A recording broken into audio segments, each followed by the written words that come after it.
Buen día, hermanos. Qué gusto que estemos nuevamente a través de una transmisión conectados y que podamos reflexionar en este día acerca de lo que la palabra de Dios tiene para nosotros. Espero que cuando estés escuchando este mensaje puedas estar en compañía de toda tu familia y que Dios haya sido muy bueno contigo toda esta semana y te haya bendecido en toda tu vida. Quiero llevarlos, hermanos, a primera carta de Pedro, capítulo 2, y vamos a leer del versículo 4 al versículo 10, y continuamos viendo esta serie llamada Elegidos. Y en este día yo le he puesto al mensaje de hoy, Elegidos para anunciar. Quiero que abran pues sus Biblias ahí en primera de Pedro capítulo 2, y vamos a leer desde el 4 hasta el 10. Y dice la palabra de esta manera: Ahora ustedes se acercan a Cristo, quien es la piedra viva principal del templo de Dios. La gente lo rechazó, pero Dios lo eligió para darle gran honra. Y ustedes son las piedras vivas con las cuales Dios edifica su templo espiritual. Además, son sacerdotes santos. Por la mediación de Jesucristo, ustedes ofrecen sacrificios espirituales que agradan a Dios. Como dicen las Escrituras, pongo en Jerusalén una piedra principal, elegida para gran honra, y todo el que confíe en él jamás será avergonzado. Así es, ustedes, los que confían en él, reconocen la honra que Dios le ha dado, pero para aquellos que lo rechazan, la piedra que los constructores rechazaron ahora se ha convertido en la piedra principal. Además, él es la piedra que hace tropezar a muchos, la roca que los hace caer. Tropiezan porque no obedecen la palabra de Dios y por eso se enfrentan con el destino que les fue preparado. Pero ustedes no son así porque son un pueblo elegido, son sacerdotes del Rey, una nación santa, posesión exclusiva de Dios. Por eso pueden mostrar a otros la bondad de Dios, pues Él los ha llamado a salir de la oscuridad y entrar en su luz maravillosa. Antes no tenían identidad como pueblo, ahora son pueblo de Dios. Antes no recibieron misericordia, ahora han recibido la misericordia de Dios. Señor bendito, tu palabra es eterna. Tu palabra, a pesar de haber sido escrita hace tanto tiempo, sigue hablándonos en nuestra época, invitándonos, Señor, a escuchar tu voz. Gracias, Padre bendito, por la oportunidad que nos das de, a pesar de no poder reunirnos de una manera personal, sí poder sintonizar en nuestra televisión o en nuestro celular el mensaje que tú has preparado para nosotros, Dios. Gracias, Padre, porque seguimos estando en un país donde tenemos libertad de religión, Padre, y podemos de alguna manera libres expresar nuestra fe. Te agradecemos por eso, Señor, en Cristo Jesús. Amén. Bien, mis amados hermanos, el pasado 15 de abril del año 2019, amanecimos con la noticia de que la Catedral de Notre Dame, en París, se había incendiado. Las investigaciones sugieren que lo más probable es que haya sido un incendio, que no fue algo provocado. Estaban por ahí en algunas obras de remodelación dentro de esta catedral y probablemente un cortocircuito y por el material con el que está construido la catedral, mayormente de madera y cemento, es que esta catedral se incendió. Esta catedral es un edificio religioso de más de 850 años de antigüedad. Y no solamente es un símbolo de la religión católica, para ellos, para los católicos romanos, es un edificio de los más emblemáticos, quizás al mismo nivel que la Basílica de San Pedro, pero no solamente es un edificio religioso que los católicos le dan bastante importancia, sino que también es un ícono de la arquitectura gótica del siglo XII. Ustedes pueden preguntarle a cualquier arquitecto como en qué edificios pudiéramos ver este arte gótico, y varios de ellos dirían seguramente pues en la Catedral de Notre Dame. Se dice que antes de que ocurriera este incendio el año pasado, la catedral era visitada por alrededor de 11 a 20 millones de personas cada año. Y no eran porque eran católicos, sino muchos de ellos simplemente iban a observar el edificio, ¿verdad? Y a observar todas estas características de ese tipo de arquitectura gótica. En 1991 la catedral fue declarada como Patrimonio de la Humanidad por parte de la UNESCO, y después de que ocurrió el incidente de este incendio, varias corporaciones comenzaron a ofrecer donaciones económicas para que esta catedral pueda ser reconstruida. Algunos lo hicieron, obviamente porque son católicos, comparten esta creencia, esta religión, y entonces empezaron a ofrendar. para que la Iglesia Católica reconstruyera otra vez esta iglesia. Otros simplemente lo hicieron por preservar esa arquitectura gótica. O sea, son corporaciones que se dedican a la preservación de edificios importantes para la humanidad, y entonces empezaron ellos a donar dinero. Y otros más lo hicieron simplemente porque pues, la catedral es de París, es francesa. De alguna manera esta catedral es un símbolo, inclusive hasta del país, de Francia, así como lo es la torre de París, la Torre Eiffel. Entonces, esta catedral para muchos simboliza a su nación, a Francia. Entonces, varios franceses y varias corporaciones francesas comenzaron a aportar dinero para que se volviera a reconstruir esta catedral. Así como la catedral de Notre Dame, existen varios edificios alrededor del mundo que son más que una construcción. Representan una religión, representan un poder político, representan un estilo arquitectónico, representan a una nación entera. Por ejemplo, si yo hablara de la Casa Blanca,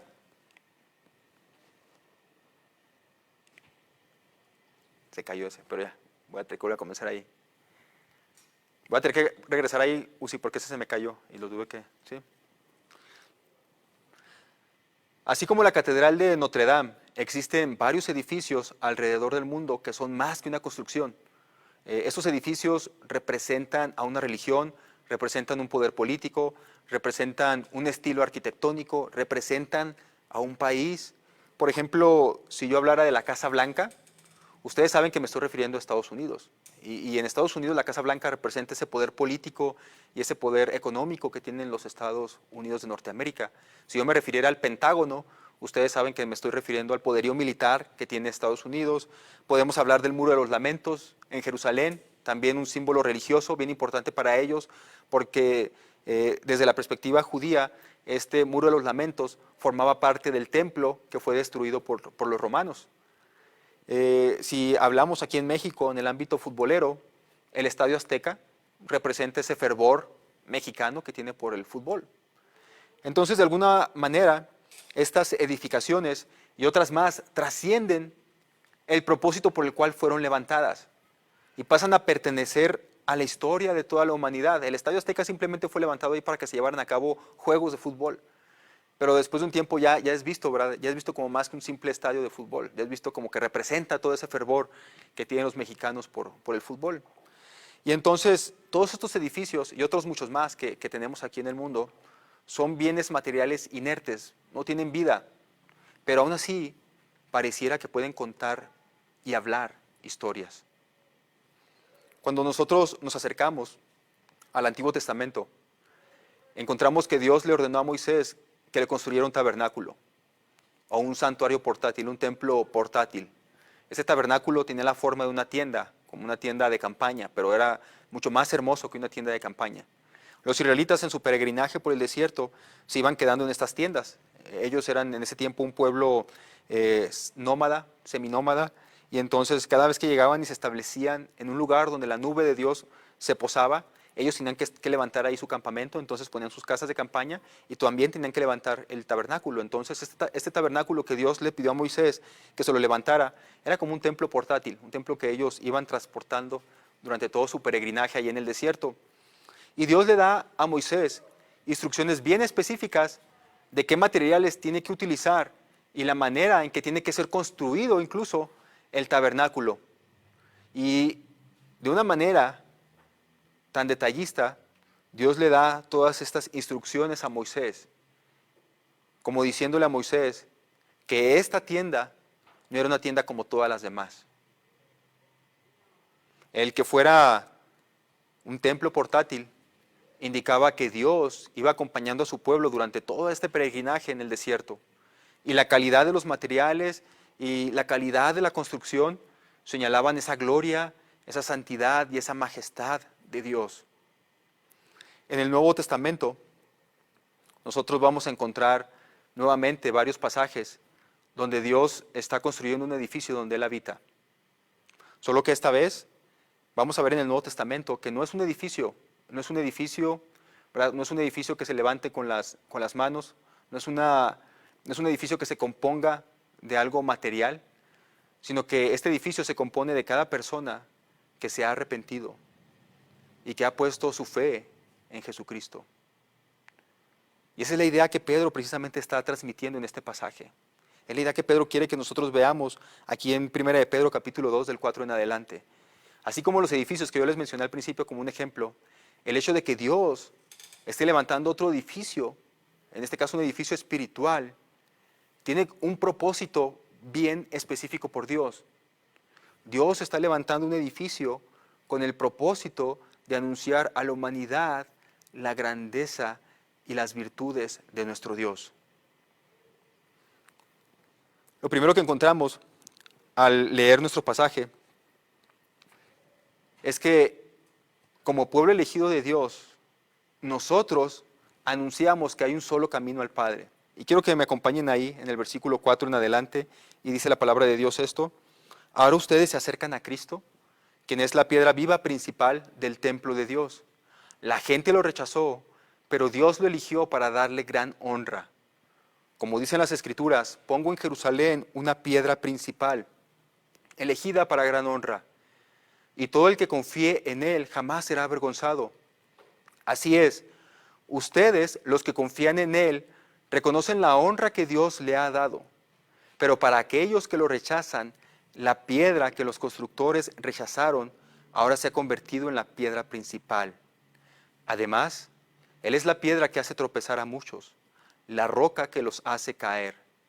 Tropiezan porque no obedecen la palabra de Dios y por eso se enfrentan con el destino que les fue preparado.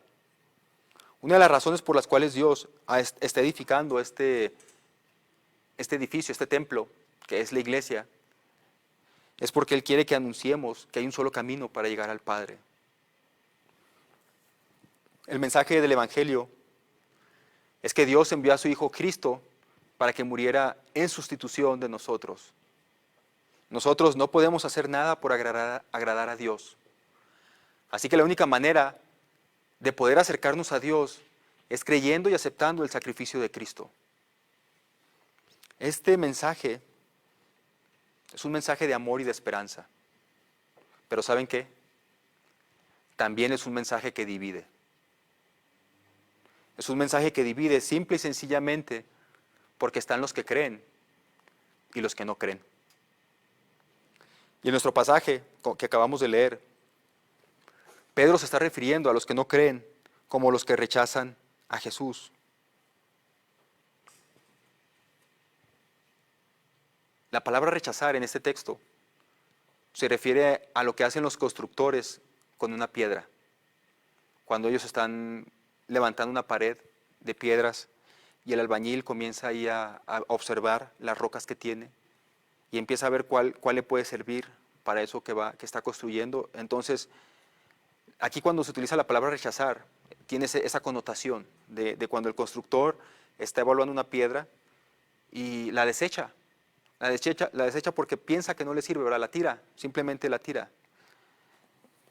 Entonces, los que rechazan a Jesús es porque lo han visto de alguna manera, o sea, están evaluando a esa piedra principal, pero deciden no aceptarla, deciden desechar a esta piedra. Y Jesucristo se refería a esto cuando Él decía en Mateo 10, del 34 al 36, no crean que vine a traer paz a la tierra. No vine a traer paz, sino espada. He venido para poner a un hombre contra su padre, a una hija contra su madre y a una nuera contra su suegra. Sus enemigos estarán dentro de su propia casa. A esta clase de división es a la que se está refiriendo Pedro y es también a la que se está refiriendo Jesús. Por supuesto que nos gustaría que toda la humanidad aceptara el regalo de Dios. Y ese también es el deseo de Dios, es lo que encontramos en las Escrituras. Pero es una decisión que le corresponde tomar a cada individuo. Y tristemente, como va a mencionar el evangelista Juan en el capítulo 3, versículo 19, esta condenación se basa en el siguiente hecho. La luz de Dios llegó al mundo, pero la gente amó más la oscuridad que la luz, porque sus acciones eran malas. Predicar el evangelio genera esta división. Genera esta división porque existen los que creen y los que no creen. Existen los que desechan a la roca que es Cristo. Existen los que aceptan que la roca, que la piedra angular es Cristo. Los que reconocen que Dios le ha dado la honra a Jesús. El día de hoy hay muchos intentos por intentar conciliar el mensaje del Evangelio de Jesucristo con otras muchas ideas extrañas, y yo digo que hasta pecaminosas, con el fin de hacer más aceptable el Evangelio al mundo. Como una gran parte de la población está en búsqueda de bienes materiales, en búsqueda de dinero, en búsqueda de bienes económicos, hay quien enseña que el deseo de Dios para sus hijos es que todos sean ricos y prosperen.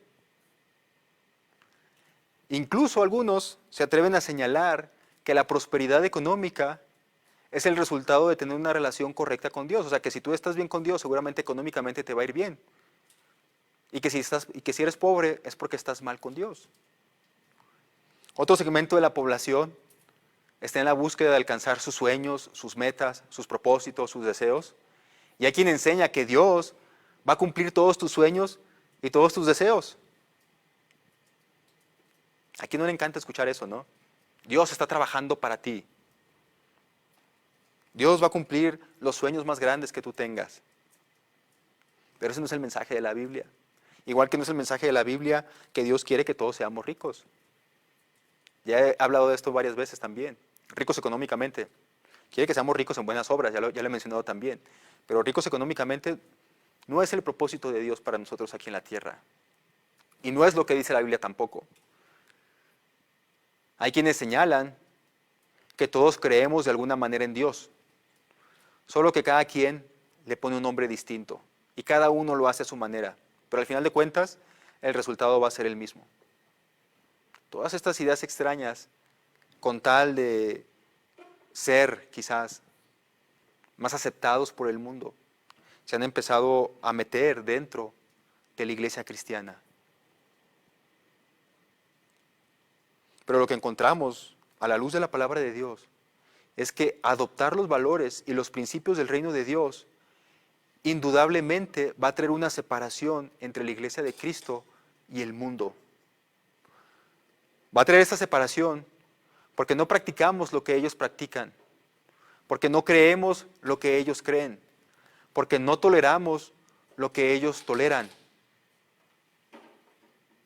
Pero el detalle está, hermanos, el detalle está en que vivir en un mundo donde la mayoría pertenece al grupo que rechaza a Cristo supone una gran presión para el pueblo de Dios.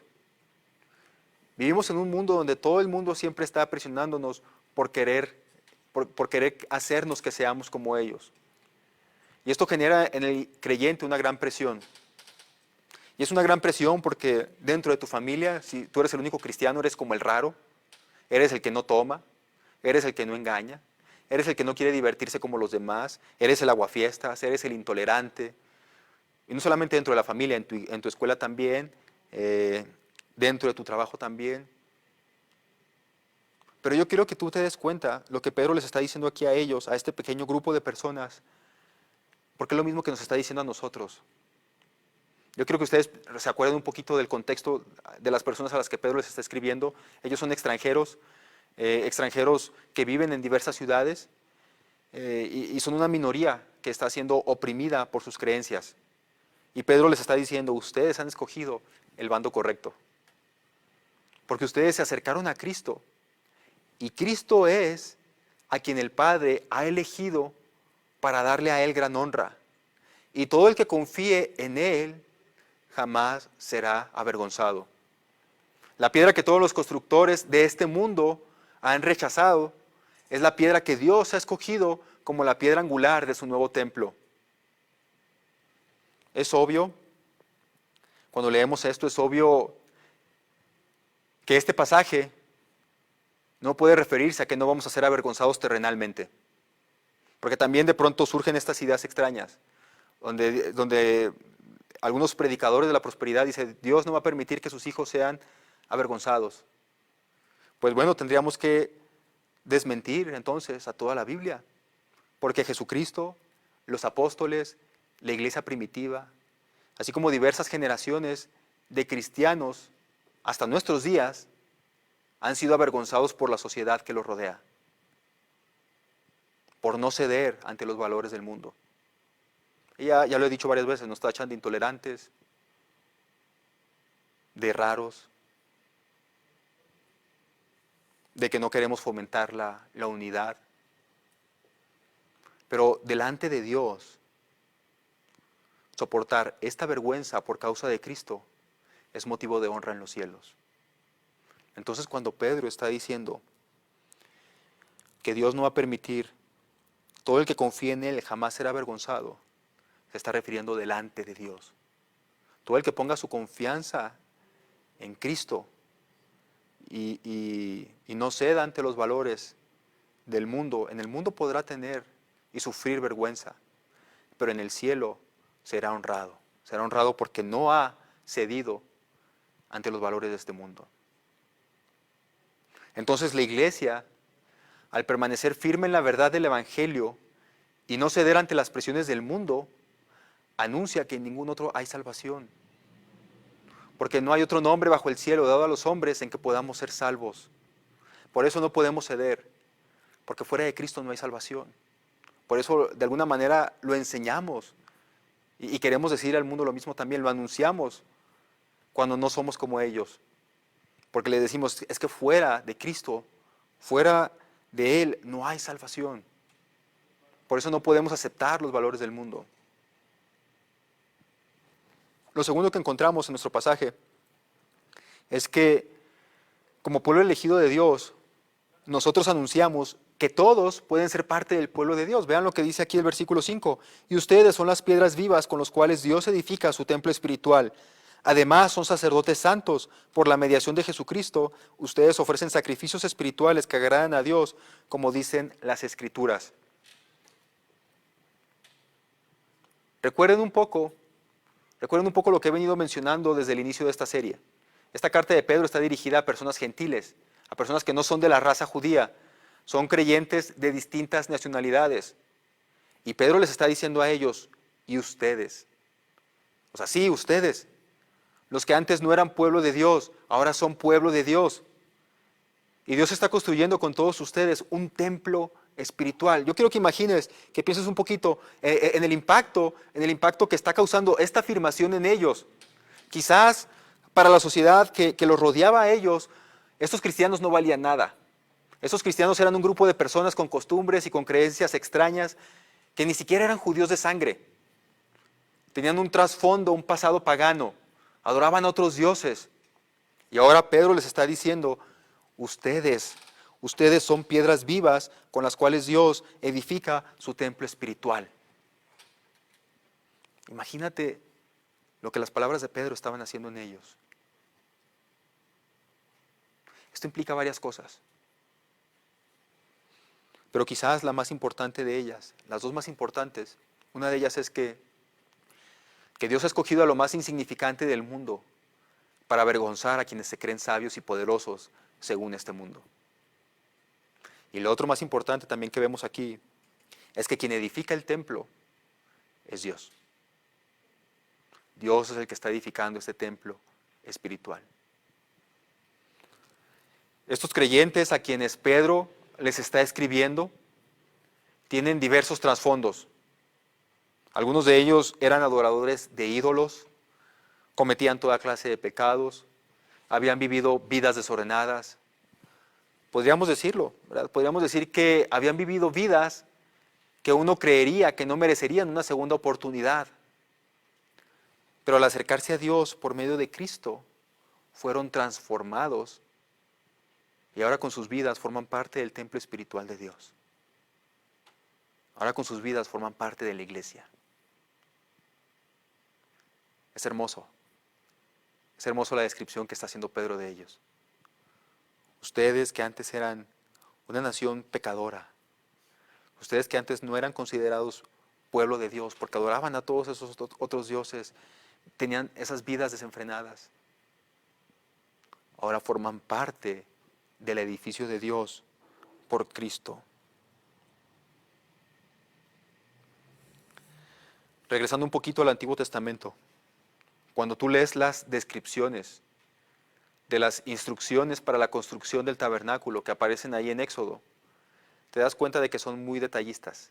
Dios dio muchos detalles a Moisés.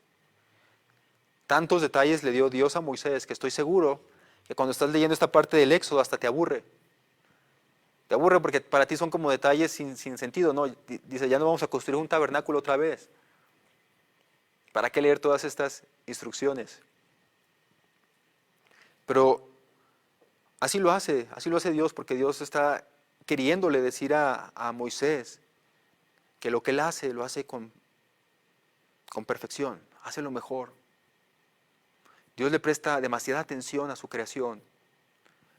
Y Dios ordenaba que este tabernáculo fuera construido con los mejores materiales que había en su época.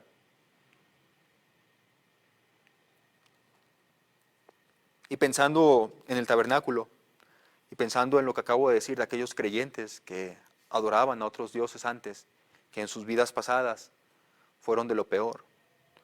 Pensando en ello y pensando en cómo Dios tiene cuidado del tabernáculo, y en cómo ahora Pedro habla acerca de la construcción de este templo espiritual. Yo creo que tú puedes pensar en lo siguiente, que tu vida puede ser un desastre. Tanto así que si tú fueras una piedra o un ladrillo para construir una casa, tú sabes que esa casa no aguantaría. Pero cuando vienes a Dios, por medio de Cristo, Él puede transformar esa vida en algo precioso que Él puede utilizar en su iglesia. No importa, en realidad no importa lo que haya sido tu vida, no importa tu pasado. Dios la puede y Dios quiere transformar tu vida en algo valioso, en algo que es útil, en algo que es precioso. Allá afuera el mundo te puede despreciar, pero Dios no lo hace. Si tú vienes a Él, Él no te va a rechazar. Él puede utilizarte en esta hermosa edificación que Él está construyendo, su iglesia. El que a mí viene no le echo fuera. Si quitamos a Jesucristo, que es la piedra principal del templo, y nos fijamos en todos esos otros ladrillos que se han puesto en la iglesia desde el inicio de la misma, nos daremos cuenta que todas estas personas que han formado parte del edificio de Dios no fueron personas perfectas. No eran personas que no pecaban. En algunos de ellos eran pecadores de lo peor. Asesinos, algunos de ellos. Amantes de los placeres de este mundo.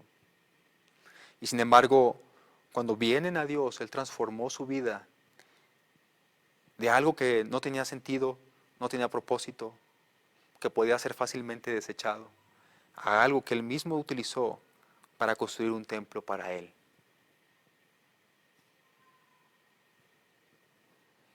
Dios puede y quiere hacerlo con tu vida también.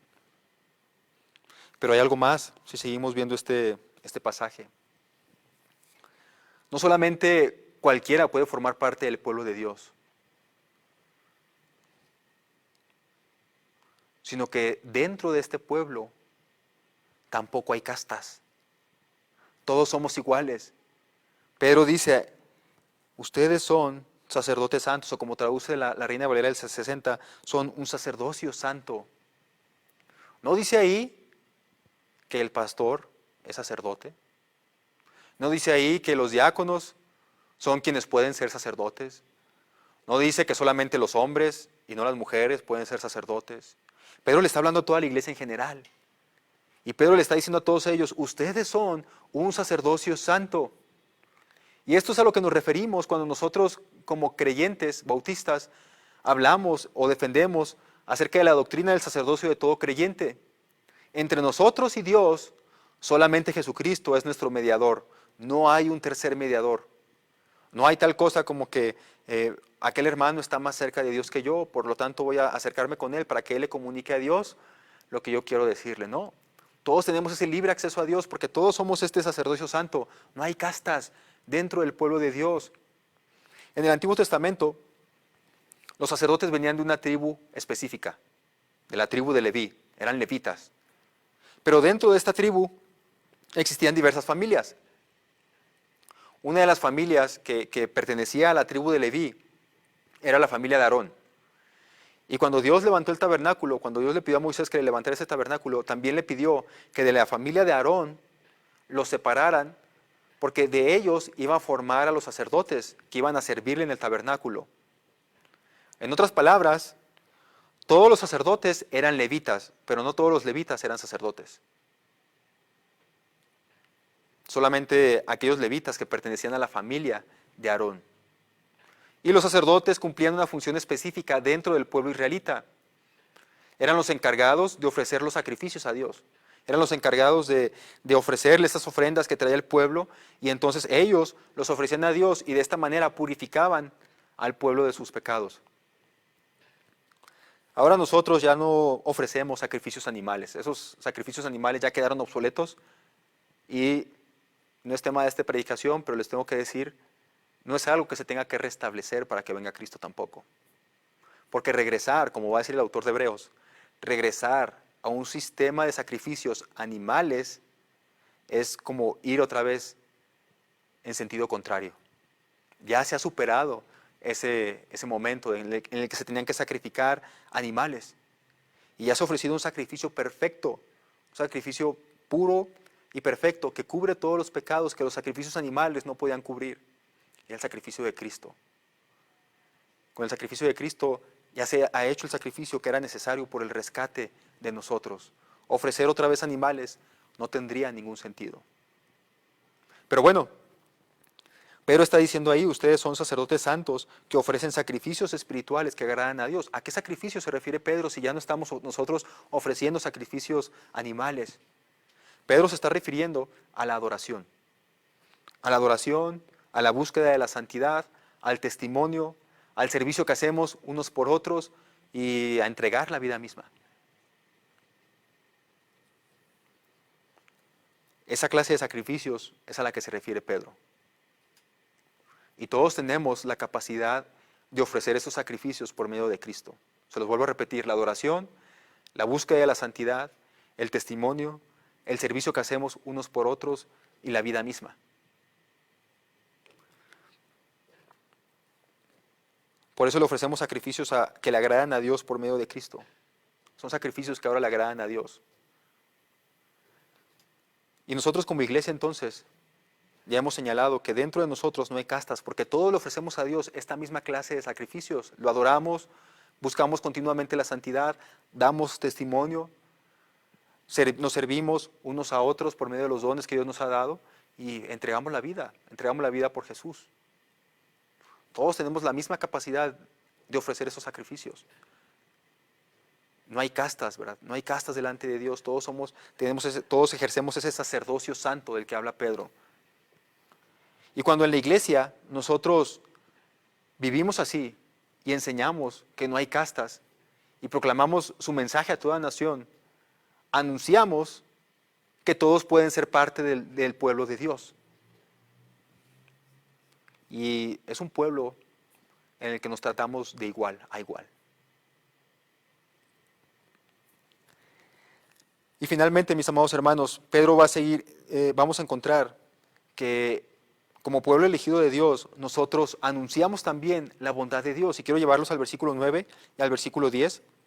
Y dice la palabra de Dios ahí, pero ustedes no son así porque son un pueblo elegido, son sacerdotes del Rey, una nación santa, posesión exclusiva de Dios. Por eso pueden mostrar a otros la bondad de Dios, pues Él los ha llamado a salir de la oscuridad y entrar en su luz maravillosa. Antes no tenían identidad como pueblo, ahora son pueblo de Dios. Antes no recibieron misericordia, ahora han recibido la misericordia de Dios. Y yo considero, hermanos, que el versículo 9 es bien importante porque para mí el versículo 9 es un resumen de todo el argumento que Pedro ha venido mencionando desde el capítulo 1. Y miren, fíjense, se los digo por lo siguiente.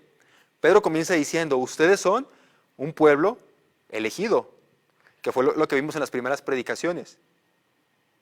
Son sacerdotes del Rey, que es lo que acabamos de ver ahorita en el pasaje anterior. Son una nación santa, que ya lo vimos también anteriormente, ¿verdad? ¿Se acuerdan? Elegidos para ser santos, elegidos para vivir en armonía. Entonces Pedro está de alguna manera en este versículo 9 diciendo, ya que les he dicho todo esto, quiero que consideren lo siguiente, ustedes son un pueblo elegido por Dios, pero con una razón. O sea que tú tienes que buscar la santidad, tú tienes que tener esperanza, tú tienes que vivir en armonía.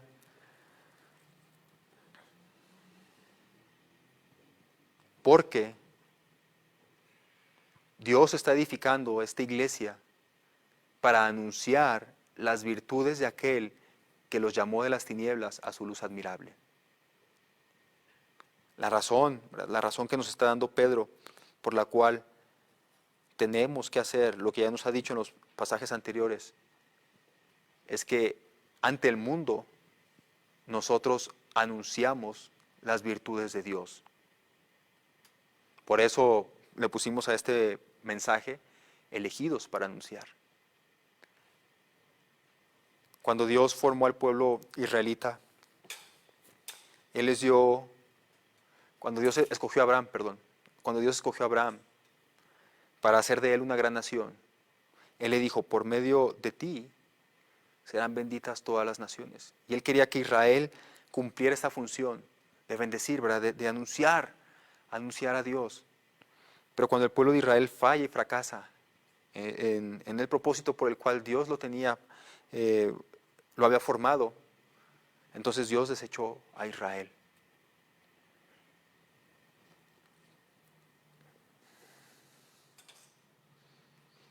Ahora nosotros podemos venir a Dios por medio de Cristo. Y gracias a que Dios no rechaza a Cristo, porque Él fue el sacrificio perfecto, es que nosotros podemos entrar en esta comunión perfecta con Dios. Pero una vez que entramos en esta comunión perfecta con Dios, Él otra vez nos vuelve a repetir el mismo mandato que le dio a su pueblo Israel. Ustedes tienen que ser de bendición para las demás naciones. Las demás naciones tienen que ver en ustedes las virtudes de aquel que los ha rescatado de las tinieblas y los ha llevado a su luz.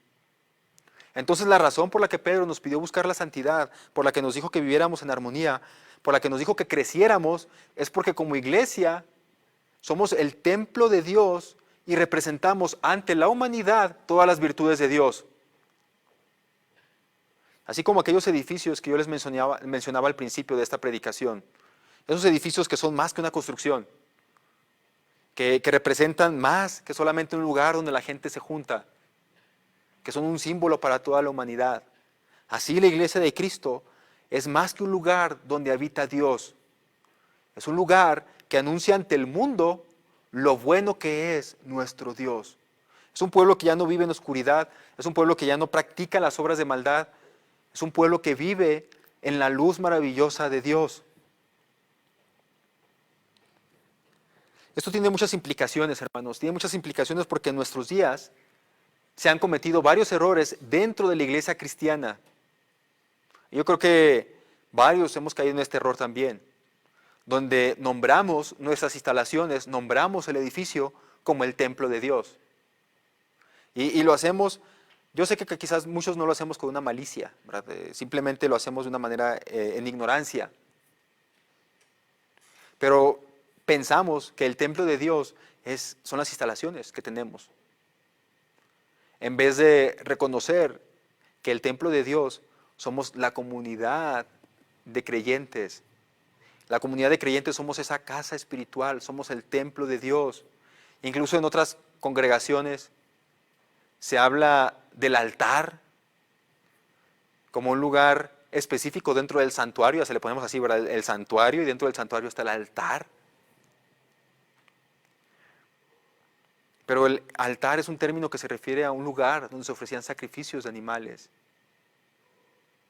Son errores que hemos cometido, ¿verdad? Al pensar que las instalaciones son el templo. Y no, los creyentes somos el templo donde habita Dios. Y precisamente por ese pequeño error que a veces tenemos y cometemos, hay quienes se interesan más por el edificio que por las personas. Siendo que dentro de la iglesia de Cristo las personas son lo más importante. Quiero que piensen en esto. La iglesia a la que le está escribiendo Pedro no tiene un edificio físico.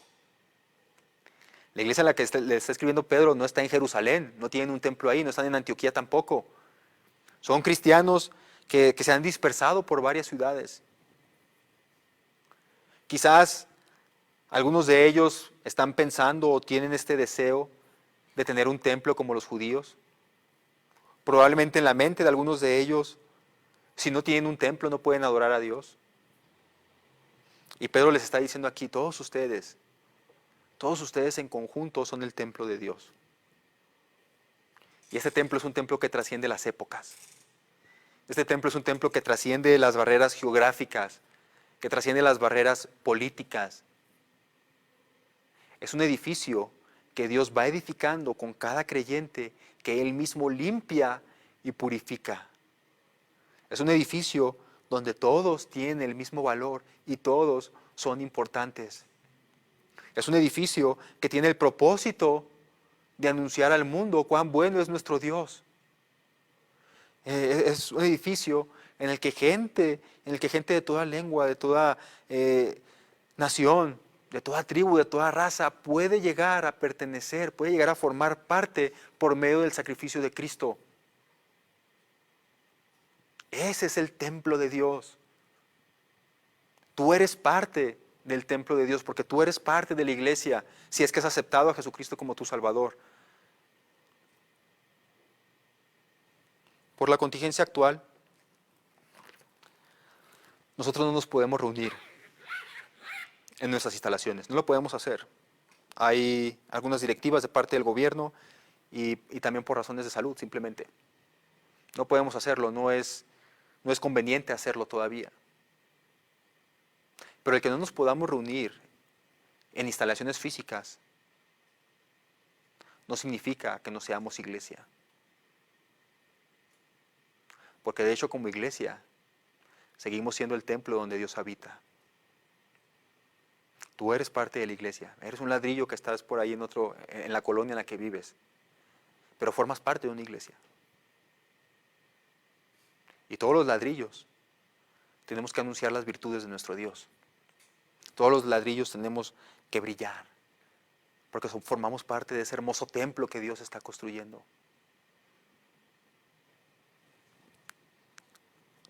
Son tiempos en los que tenemos que preocuparnos más por las personas que por los edificios.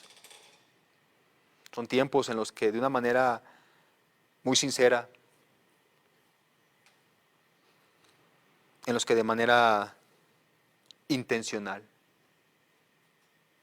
tenemos que preocuparnos por nuestros hermanos, porque para Dios eso es lo más importante. Gracias Dios, gracias Padre, porque en tu palabra encontramos la verdad de que pudiéramos seguirte adorando sin edificios,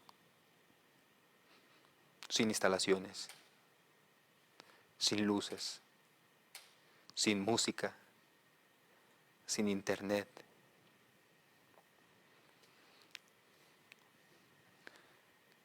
Siempre y cuando seamos una comunidad, cuando seamos un grupo de personas que se unen para adorarte a ti, Señor. Gracias Dios porque a pesar de la época en la que estamos viviendo, tú nos permites seguirte disfrutando, Padre. Tú nos permites seguir siendo parte de ese templo que tú estás levantando.